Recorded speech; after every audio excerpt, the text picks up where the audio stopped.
Pasalamat ko pas na dumaan yung birthday ko, panibagong ano. Bayad ganun kahalaga.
Samahan mo kami, banal na Espiritu, mangusap ka sa buhay ng bawat isa.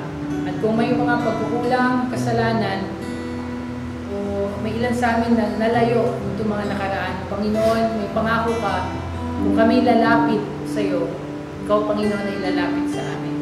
Lord, malapit ang puso mo to the broken-hearted. Yes, Lord. At sa mga napapagod, Panginoon, ikaw ay nagbibigay ng kapahingahan. Speak to us, Lord, this morning. May we enjoy this fellowship.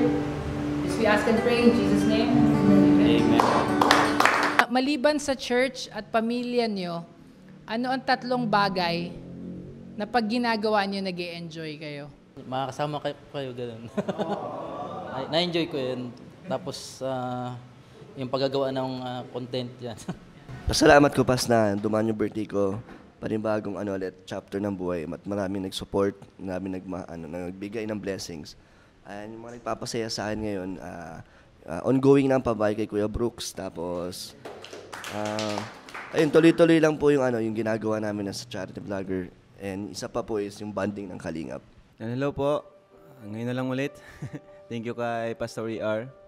At yun yung isa sa pinagpapasalamat ko. Yung muli nagkaroon tayo nito. Kasi kanina habang kumakanta, parang na-refresh yung heart. Diba? Kasi ang dami nagdaan. Mga problema, mga emotions. Diba? May mga galit. Yung iba may mga galit, may mga lungkot. Pero nung habang kumakanta, naramdaman ko yung presence ni Lord na kalma. Sabi nga ni Yoyo, kalma. Parang yun yung paalala sa atin na wag nating kalimutan si Lord. At maganda nga may ganito kasi parang na-refresh yung ating puso. Kaya yun yung pinagpapasalamat ko. At pangalawa, pinagpapasalamat ko rin natapos na yung bahay ni Carla at ang ganda. Panibagong beneficiaries ang ating napasaya na bagong buhay. Kaya sobrang saya po. Tapos hindi lang yan, sa pabahay na yun, ang daming record na nagawa ang Team Kalingap. Una na dyan, yung sobrang mahal po ng pabahay na yon. Siyempre, di natin magagawa yan kundi dahil sa mga sponsors din. Nakadagdag po yung kanilang tulong. At siyempre, mga viewers, ayan. Kaya, sobrang pasasalamat ko kay Lord kasi nagawa natin yun. Di lang ako, siyempre, kasama kayo, buong team. Si Kuya Bal, mga viewers, ayan, Kalingap community. Tapos, nagpapasalamat ko rin na healthy yung family ko, asawa ko, siyempre si Baby Rabay. Yan. Tapos sa tatlong bagay na nagpapasaya sa akin maliban sa family at sa church. Yun, yung mission namin araw-araw. Ang sayang nakakapagpasaya kami ng ibang tao. Nakakatulong kami. At at the same time, nag-enjoy kaming sama-sama. Yun yung nagpapasaya sa akin. Tapos, kasama na doon yung, yung paglalaro namin ng sports, bilyar, basketball. Yun. So, ano pa ba? And nagpapasaya din sa akin, maliban sa pamilya ko, ay yung mga supporters. Kasi hanggang ngayon, andyan pa rin sila. 3 years na or magpa-4 na taon na, pero andyan pa sila. Andyan pa rin sila at mas lumalaki pa. Mas lumalawak. Kasi maraming content creator na sa una lang malakas. Pero after ilang years, nawawala yung community. Pero sa Kalingap, parang slowly pero surely, no? Parang ganun ang nangyayari sa Team Kalingap. Di siya ganun kabilis. Kumbaga sakto lang. Pero talagang andyan yung pag-angat. Kaya thank you po. Yun lang po. Maraming salamat. Yung mga blessings po na dumarating.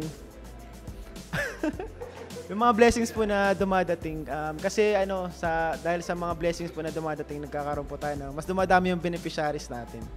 Mas marami tayong natutulungan. Tapos nagpapasaya sa akin na bukod sa church and family po ito friends and yung mga libangan, yung mga physical activities, nag-enjoy po ako doon, mga basketball, ganyan, bilyar.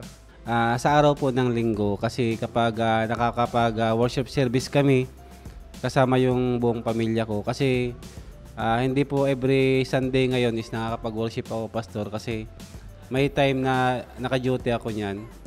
Kaya yun po yung una kong pinagpapasalamat at nakakapag-worship service ako kasama ang pamilya. And pangalawa, yung makasama dito sa K-Boys. Talagang masaya ang samahan and napakaganda ng samahan ng K-Boys. Good vibes lang lagi, lalo na si Kuya Ato. Pagkapasalamat ko po unang-una dun sa birthday ng aking dalaga sa Karaos na 18th birthday. Isa yan sa naka-stress sa akin At least ngayon Tapos yung nagkapasaya naman sa akin, yung siguro, yung aking bahay ay nasimulan na. Siguro nasa 30% na Tapos yung isa pa, pinagpapasalamat ko palagi. Always naman yun yung mga lakad natin na malalayo. Minsan nauwi alanganing oras. At isa pa yung pag every morning po, yung napunta ko sa bukid para magtrabaho. 6 pa lang ng umaga, nandun na po ako. Kasi pag tanghali na, sobrang init na. Kaya minsan late ako. Ayan, ako nga po pala si Aljus Eagle po. Ayan, nagpapasalamat po ako dahil nakasama po ako isa sa mga staff po ng BSM. Ayan, thank you kay Kuya Bal at nasama po kami bilang isang mga staff niya. So ayan, nagpapasalamat po ako una kay Lord kasi nga sa tinagal po ng aming pabahay ay at least nasa 99% na po siyang patapos. So ayan, thank you Lord. Kahit na wala siyang budget, walang hawak talagang budget, pero naunti-unti siya naming napapatapos yung aming pabahay kila Kuya Rowel. At saka pinagpapasalamat ko din kay Lord kasi yung time na pinangarap naming mag-asawa na yung time namin together na magkasama lagi, yun nagagawa na namin dito sa Kalingap. Kasi dati LDR.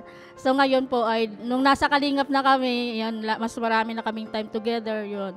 Tsaka nagpapasaya po sa akin yung laging kasama ng team ng BSM kasi kung saan lugar po kami nakakarating at nakakaabot po kami ng mga kababayan po natin na talagang kailangan po ng tulong. So thank you kay Kuya Bal at sa buong Kalingap sa opportunity na kami po ay nandito sa Kalingap. Sa akin, siguro yung pagiging kahit na maraming struggles na dumarating ngayong mga panahon na to, pero si Lord ang nagpapatatag sa atin. Binibigyan niya tayo ng kalakasan at yung pag-asa, no? Ayun ang pinapasalamat ko sa Panginoon lagi. At yung mga bagay na nagpapasaya sa akin, syempre, nandito tayo sa vlogging. Isa na yun sa talagang pwede natin consider kasi yung makatulong ka, ay siguro lahat mag-a-agree na masaya rin yun kasi may fulfillment tayong nararamdaman doon. And also, siguro yung nagpa-farming ako, ayan, farming pa rin kahit pa paano, hindi pa rin natin tinatanggal yung mga pagtatanim-tanim at saka pag-aalaga ng mga hayop. Pinapasalamat ko po una sa Panginoon. Simple, yung dati pong pinapangarap kong simple yung sasakyan na nabigay na po. Salamat po kay Ma'am Lily Jorio. At siyempre po kay Kuya Bal, kay Kalinga para at Edna. Dati po ay pangarap lang po yan, pero ngayon hawak ko na po. Yan, papasalamat po ako. At salamat po dahil sa Kalingap, unti-unti pong natutupad yung dati kong mga pangarap. Kaya thank you po. Yun ang pinakamalaking pasasalamat ko po talaga. Malungkot ako pag di ko sila kasama. Yan, kaya saka sa masaya, isa pang nakakapagpasaya sa akin pag nakakapagpasaya akong malungkot na tao, which is yung mga beneficiary, yung tinutulungan ko po na minsan nakakasumpong ako ng malungkot at bigla ko sila napapasaya. Yun po, masaya po ako doon. Yung patuloy pong pag-upgrade ng aming church. Natutuwa po kasi nawi-witness po namin yung mga bago, yung mga from nothing to something. Di ba? Kaya po nakakatuwa po. Tapos yung pong tatlong bagay na pinapasalamatan ko rin po. Ito po yung banding po na ganito. Saka pangalawa, yung pong ganitong oras kay Lord. Kasi po ito po yung nakakapa-strengthen sa bawat isa. Tanging si Lord lang naman talaga yung ang tanging source ng lahat. Kaya tayo nagkakaroon ng ganitong pagsasama, pagtitipon at yung pagtulong natin sa kapwa. Saka yung deep relationship namin ni Kakay, yun yung pinasalamatan ko rin. As the time goes by, last lumalalom, yun lang. Thank you po sa inyo guys. Malapit na po. Unang pinagpapasalamat ko sa aking buhay, nakilala ko ang Diyos. Kasi yun ang the best thing na nangyari sa aking buhay. That was, alam nyo naman yung aking nakaraan, ABS-CBN. Alak, babae, sugal, kabaret, nightclub. Salamat sa Diyos, naging GMA na ako. GMA, God's Mighty Army. At yung pagiging vlogger. Unang-una, bakit? Kasi sa effort ni Kuya Bal, kasi padi ko yan, siya yung naging dahilan bakit naging brother pass ako. Kaya kahit mahina ang views ng BSM, kahit walang pumupunta sa BSM kasi mahina siya, still ang support ko na kay Kuya Bal kasi siya yung pinagmulan bakit ako nakilalang brother pass. Itong secondly, itong kay Rab, pagpunta ko rito, priority ko si Bal, pero privilege na makasama ko ang isang Kalingap Rab. Unang-una bakit? Maraming naghahangad na mga vlogger na makasama sa kanya. Kasi unang-una, sikat siya. Pangalawa, pag sumama ka sa kanya, tsak, may views. Pangatlong bagay, nagpapasalamat ako. Na-overcome ko. Kasi hindi ko sinasabing overcome talaga. Kasi alam niyo naman, may pinagdadaanan ako. Yung asawa ko may breast cancer. Kagabi medyo nag-uungol-ungol na naman siya. So worried ako kasi hindi ko lang makahingi ng tulong kasi nung nagpa-CT scan ako at saka nagpa-creatinine na almost 65,000 yung naubos. Buti na lang nagamit ko yung humingi ako ng tulong sa PCSO, humingi ako ng tulong sa DSWD. Kahit pa paano nakatulong yun, halos kalahati na lang ang binayaran namin mag-asawa. Yun, tapos pangalawa, siyempre, struggle din ako kasi may nararamdaman ako sa ngayon na mamayat na nga ako eh. So yung isang punto na ang hirap pala ng ganito sitwasyon. Pero yung bagay na ganito, papasalamat pa rin ako, still kicking and alive pa rin. Kaya sana yung mga ganitong opportunity, mahalin natin. Kasi opportunity na nakilala tayo bilang Team Kalingap, napakalaking bagay kasi sa lahat po ng aspeto ng pagbablog, kakaiba po yung Team Kalingap. Why? Kasi they honor God. Unang-una, since pa naman ang kay Kuya Bal, pag hindi kami aalis ng walang prayer, hindi mabubuo ang house blessing na walang prayer. Yun ang pinapasalamat ko sa Team Kalingap na wala sa ibang mga team. Sa akin po, nagpapasalamat ko siyempre kay Lord po. And siyempre, yung pinapasalamatan ko po talaga yung pagtitiwala din po ni Boss Kalingap Rab sa amin. Lalo sa amin po dalawa ni Yoyo and sa mga K-Boys, sa mga KRT Boys po. Na patuloy po na nandiyan po kami, lumalabas din sa mga serye po. Dahil po doon, kakaroon po din ng, kumbaga, yung blessings po na i-share din po sa amin. And kagaya po nung yung pag-uwi ko ng Manila, napagawa ko po yung isang kwarto po ng anak ko na sabi ko lang din, no? Kaya sobrang pasalamat po ako kay Boss Kalingap Rab. And sa nag-i-enjoy naman po. Yung pong una po siguro ito po yung ganito po yung banding natin. Ito yung may, kasi po, parang nare-represent din po yung mind saka yung heart natin. Na yung, sabi nga ni Boss Rab, yung pagkanta, kung ipipil mo masyado yung kanta, yung meaning, nakaka-touch sobra ng puso din. No? And saka yung magkakasama po kami, yung sobra ko pong na-enjoy yun. Kung saan-saan kami nakapunta, kasama na nga yung billiard, siyempre yung basketball, sports. Yung ano pa. Ayun. Yun, nag-enjoy po din po ako yung pangatlo, yung paggawa natin ng content. Yung pagtulong, lalo na po sa mga homeless people po. Yung mga natutulungan natin na kumbaga nawalan ng pag-asa. Na dahil sa atin, mga charity vlogger, dahil kala Kuya Bal, kala Boss Kalinga natin, na nabibigyan natin sila ng pag-asa. And yung lino ng buhay nila. Yung kumbaga, yung adilim na kumbaga yung nasa kalsada natutulog, tapos pag natulungan natin, unti-unting nagkakaroon ng linaw. So yun lang po, yung nag-enjoy po ako doon. Salamat po. Okay. Una, pasalamat ko po kahapon. Nakahabol lang ako pero na-witness ko yun. Ang isa napansin ko doon, naligaw kami, may nilikuan kami. Nasa dulo-dulo kami na dead end na, yung pala dire-diretso lang. Pero ang pinapasalamat ko doon, kahit haba-haba pa noon, sa dulo, naabot nyo talaga yung dulo. So parang sinabi ko, hanggang dito ba talaga? Parang may ulap na dito, parang gano'n. Pero nakakatuwa na nakita ko yon. Ang balita ko nga, 222. Grabe. So, yun po yung isa. Pangalawa, kami po ngayon ay buo bilang pamilya, yung kapatid ko po na missionary sa Thailand. Nandito yung buong family nila. Yung bunso namin na pastor sa Laguna, nandyan din. Tsaka sila mama at papa. So, sa akin po, mahalaga ang buhay. Kasi pag tiningnan mo ang buhay ng every summer, ang biro ko nga kay papa kung 64 siya or 65, kung ang buhay ay 70, parang 6 na summer na lang yon. Kung ikaw ay 40 years old at ang buhay ay 70, parang 30 summers lang yon kung iisipin. Ganun kaiksi ang buhay at ganun kahalaga. So, thank you kay Lord na nandyan sila. Ina-enjoy ko yung mga moments na yun. Kasi hindi mo naman alam kung kailan talaga. Sa ine-enjoy, sa akin yung maliliit na bagay ine-enjoy ko. Yung buhay ka na makapaglingkod, isa na yon. Pangalawa, pag magkakasama po tayo, highlight rin to ng week ko na makasama po kayo. And then, pangatlo, yung maliliit na hobbies. Yung time na pwede mag-basketball, magbasa ng libro, mag-enjoy sa tabi ng dagat, mga bagay na, lalo na kung kasama mo, mahal mo sa buhay, ay maliliit na panahon na pwedeng ipagpasalamat kay Lord. Una sa ang pinagpapasalamat ko kay Lord is yung nilapit niya ako sa kanya and yun, dinala niya ako sa CGCC. So doon na po nagsimula lahat. Na-meet ko po ang mga churchmate.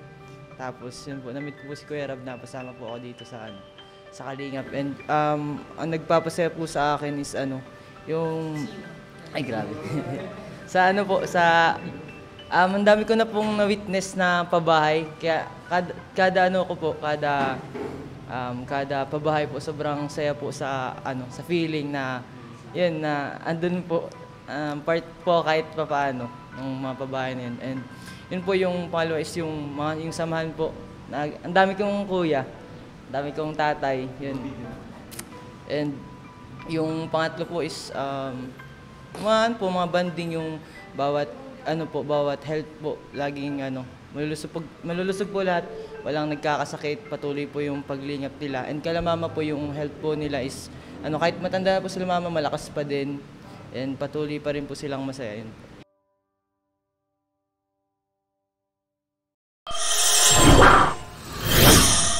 Quick reminder na nabanggit kanina na ang sabi ni Rab nung sa time ng worship, nakaka-refresh siya. Pag minsan nasa school kami, ang lagi naming sinishare is yung relationship mo with God or time mo sa Panginoon is the biggest replenisher. Minsan ang tao naburn out, napapagod, naliligaw, nalilibang. Pero yung time mo with the Lord, yun yung parang nare-recharge ka talaga. So dapat binibigyan nyo ng importance. In Matthew 6:33, sinabi diyan, "But seek first the kingdom of God and His righteousness, and all these things will be added to you." Ibig sabihin po, kahit ano ang schedule mo buong linggo or sa bawat araw, make sure that you put God first. Ang advice ko sa mga couples, newlywed or matatagal na pong mga married people, itong verse pero may isang word pa, seek God together. Mahalaga yung role na yon na hindi mawala na solo flight ka lang pero buong pamilya, madala mo na una ang Panginoon. Punta na po tayo sa mga ngaral. 7 verses lang po tayo dyan, magpo-focus. Didiscuss na po natin. So magsimula lang po sa verse 1, tigigisa na lang. Ayan po, narito ang isang kawalan ng katarungan na nagaganap sa mundo. Isang tao na binigyan ng Diyos ng malaking kayamanan at karangalan. Labis-labis siya sa lahat ng kailangan sa kasawiang palad. Hindi niloob ng Diyos na tamasahin niya ang kasiyahang dulot ng mga bagay na ito. Bagkus ay iba ang nakinabang. Ito man ay walang kabuluhan at nagdudulot lamang ng sakit ng loob. Verse 3, mabuti pang di hamak ang sanggol na ipinanganak na patay kaysa sa isang taong nagkaanak. Kasi usually tayo lahat pagdating sa material things, acknowledge natin. Pero hindi lahat ng bagay na material sa mundong ito nakapagbibigay ng kagalakan sa puso natin. Iba pa rin kasi sometimes ang tao punong-puno na ng lahat ng kayamanan. Pero may kulang. So, best thing talaga na hindi lamang tayo mapuno sa material things o mga bagay na nakakasiya sa mundo. Iba pa rin yung mapuno yung puso natin ng kapayapaan na tanggapin natin ang Panginoon bilang Panginoon natin tagapagligtas. Walang iba kundi ang ating Panginoong Jesus. So, yun ang nakapagbibigay ng kagalakan sa buhay natin. Matututo tayong maging kontento. Yun lang naman ay ang aking opinion about this verse 7. Kasi po sa tao po talaga ay normal sa atin yung pagiging, yung bang mapaghangad, 'di ba?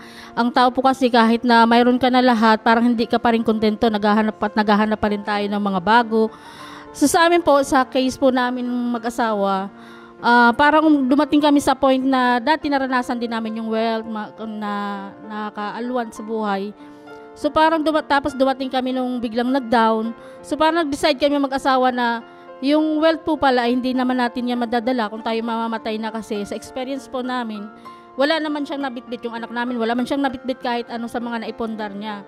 So sabi ko, parang useless naman yung pagpapakahirap natin dito kung lahat naman yan ay maiiwan natin. So focus na lang tayo dun sa mga bagay na gusto nating gawin na magkasama, kasi yun naman talaga ang pangarap natin. So yun po, kahit na salat kami sa ganung material na bagay, so napufulfill naman po kami dun sa aming ginagawa.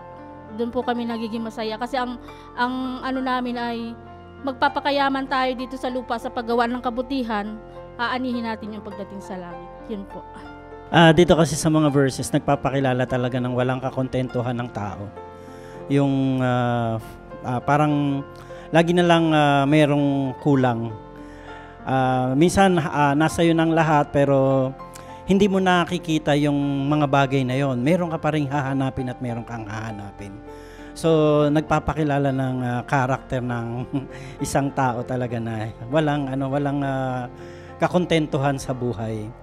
Kaya nga naisip siguro ito ng author na sinabi niya yan dyan para ipakilala at ipakita sa tao na ang buhay ay kailangang magkaroon ng value doon mismo sa sarili nating mga mata, sa sarili nating pananaw.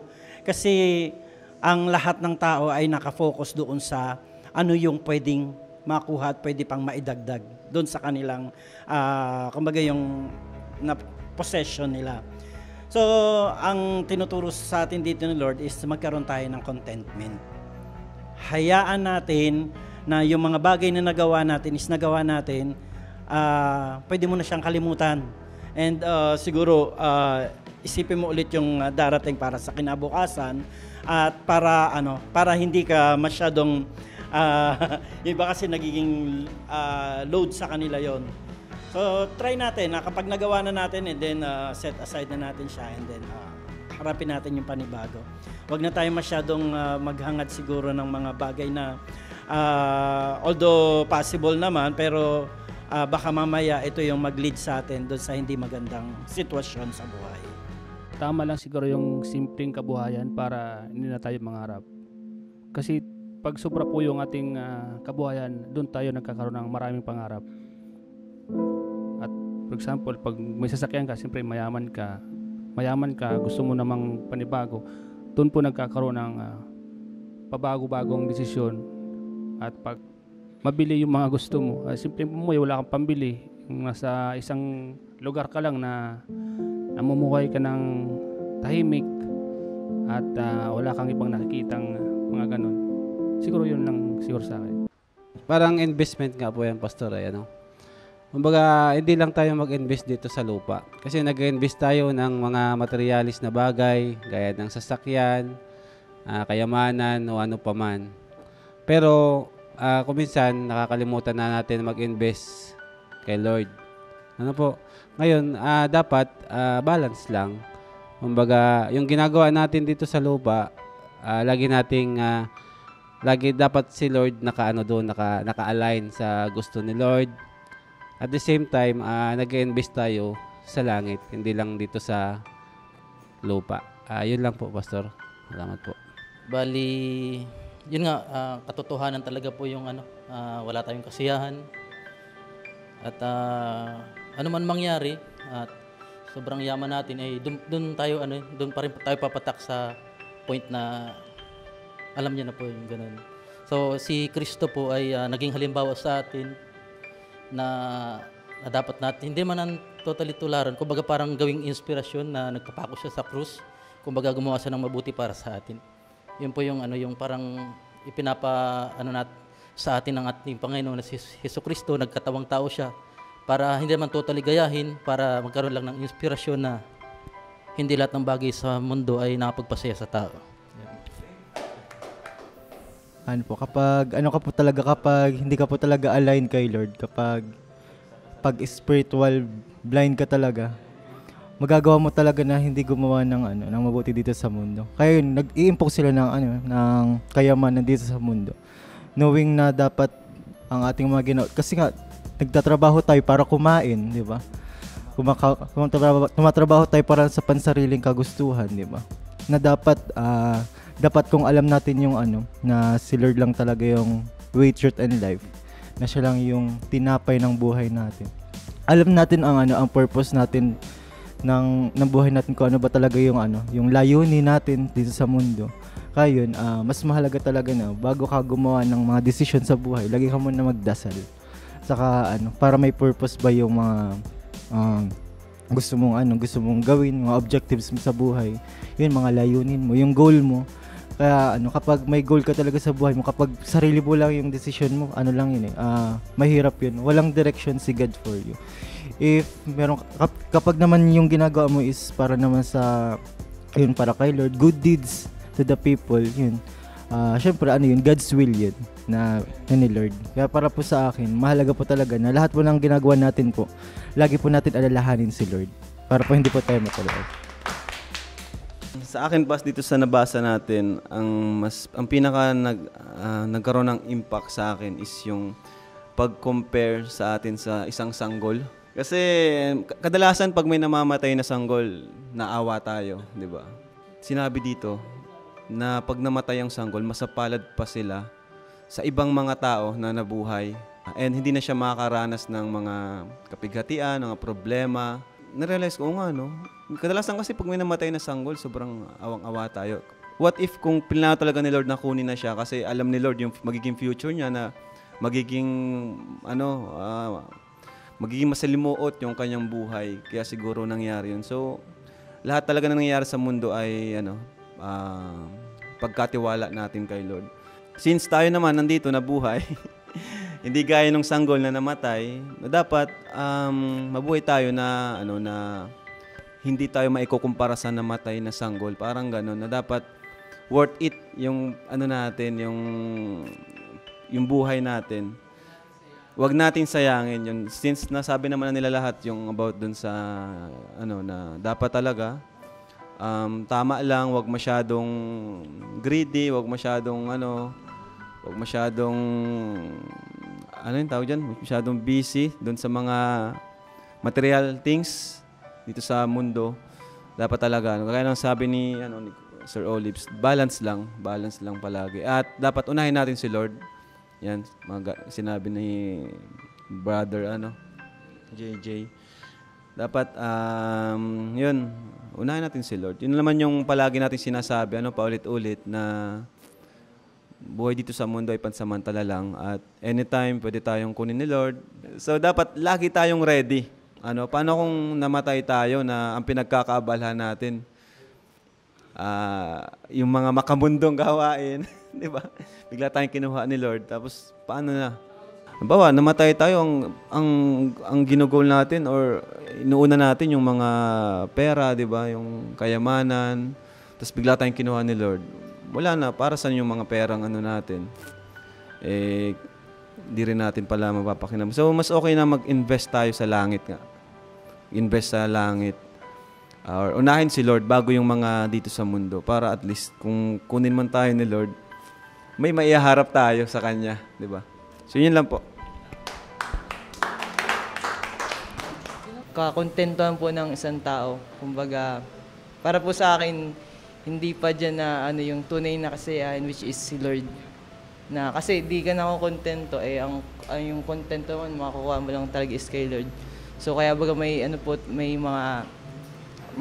mga mayaman po na sobrang kulang pa sa buhay kasi wala silang kinikilalang Diyos. Unlike po sa parang mahirap na sobrang kontento na pero kasi may Lord po sila, parang yun po, doon pa lang po alam mo na po yung maano na agad yung tunay na kasiyahan. Yung tunay na kasiyahan si Lord, wala ka nang hanapin pa, and dapat yun nga, sulitin po natin yung buhay na binigay ni Lord kasi gift po ito sa atin. Pero dun sa pagsulit po natin, dapat align pa rin po siya kay Lord. Yun, para...